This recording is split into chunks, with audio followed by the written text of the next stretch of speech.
सगळ्यांचं खूप खूप स्वागत आहे। आज आपण उन्हाळ्यात थंडावा देणारे प्रोटीनयुक्त लाडू बनवूया। त्याच्यासाठी मी एक वाटीभर मखाने घेतले, एक वाटी खडीसाखर आहे, म्हणजे साखरेऐवजी आपण खडीसाखर वापरतो, उन्हाळ्याचे लाडू करतोय त्याच्यामुळे। एक वाटी मी पेन खजूर घेतले, स्वच्छ करून घेतले आणि बारीक तुकडे करून घेतले। ड्रायफ्रूट घेतले, काजू बदाम आणि पिस्ता। एक वाटी आपण डाळ घेतले, आपण याच्याऐवजी फुटाणे पण वापरू शकतो। 2-3 चमचे बडीशेप आहे, विलायची, खसखस आणि एक वाटी भरली मगज बी घेतले। आता आपण सगळ्यात अगोदर हे साहित्य सगळं हलकसं भाजून घेऊया। मी गॅसवर कढई ठेवून आता आपण काय करू, सगळ्यात अगोदर मखाने भाजून घेऊया। मखाने आपल्याला एकदम काळे नाही भाजायचे, थोडेसे हलकेसे भाजायचे, म्हणजे आपल्याला त्याला काळे डाग पडले नाही पाहिजे, गरम करून घ्यायचे फक्त। आपले मखाने भाजून झाले। आता आपण ड्रायफ्रूट भाजून घेऊ, काजू बदाम आणि पिस्ता आपण एकत्रच भाजून घेतोय। मी याला पण असं 1-2 मिनटं थोडंसं गरम करून घेते।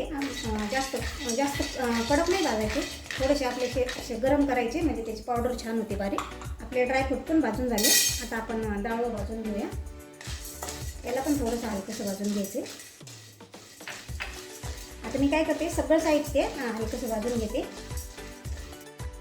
आपलं सगळं साहित्य आता भाजून झाले।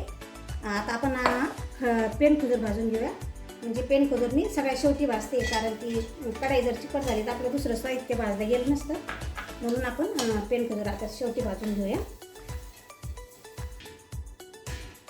आपली पेन खजूर पण छान भाजून झाली।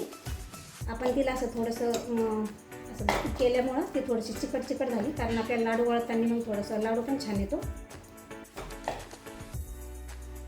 आपलं सगळं साहित्य भाजून झाले। आता मी थोडंसं थंड होऊन देते, पेन खजूर पण थंड होऊन देते, गरम आहे। आणि ही जी खडीसाखर आहे आपण याला बारीक मिक्सरमधून पावडर करून घेऊया आणि नंतर आपण मग लाडू करू। मी हे सगळं साहित्य मिक्सरमधून बारीक करून घेतले, थोडंसं जाडसर ठेवले, बघू शकता रवाळ, म्हणजे जास्त बारीक नाही केलं आपण। खडीसाखर पण बारीक करून घेतली।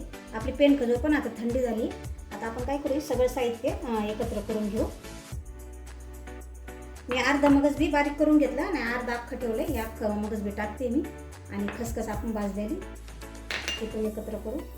म्हणजे आपण काय करू, आता आपण पेन खजूर याच्यात टाकली, पेन खजूर पण गोड आहे, त्याच्यामुळे आपण खडीसाखर आपल्या आवडीनुसार कमी जास्त करू शकतो। म्हणजे पेन खजूर गोड असल्यामुळे आपल्याला साखर थोडी कमी लागते। आता मी सगळं साहित्य हाताने मिक्स करून घेते आणि नंतर मग आपण याच्यात तूप टाकून नंतर बांधू। आपलं सगळं साहित्य छान एकजीव झालं। मी साखर पण थोडीशी ठेवली एका वाटीतली, म्हणजे आपली पेन खजूर खूप गोड असती, त्याच्यामुळं साखर थोडीशी कमी लागली। आणि पेन खजूर चिकट असल्यामुळं आपल्याला तूप पण याला खूप कमी लागतं। ते थोडंसं सगळं बॅटर आपलं चिकट झालंय, बघू शकता आपण। आता आपल्याला याला थोडंसं लागण तितकं तूप टाकायचं आणि मग थोडेसे आपले लाडू छान वळून घ्यायचे आपल्याला। मी आता तूप टाकून अजून डबल आता एकजीव करून घेते। आपलं सगळं साहित्य छान एकजीव झालंय आता, कारण ड्रायफ्रूटचा पण तेलकटपणा असतो आणि जी आपण पेन खजूर टाकली होती त्याचा पण चिकटपणामुळे याला थोडंसं फक्त एक वाटीभर तूप लागले।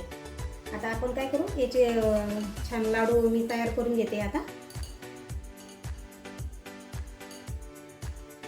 मस्त लाडू झाले, अगदी हेल्दी झाले, बघू शकता।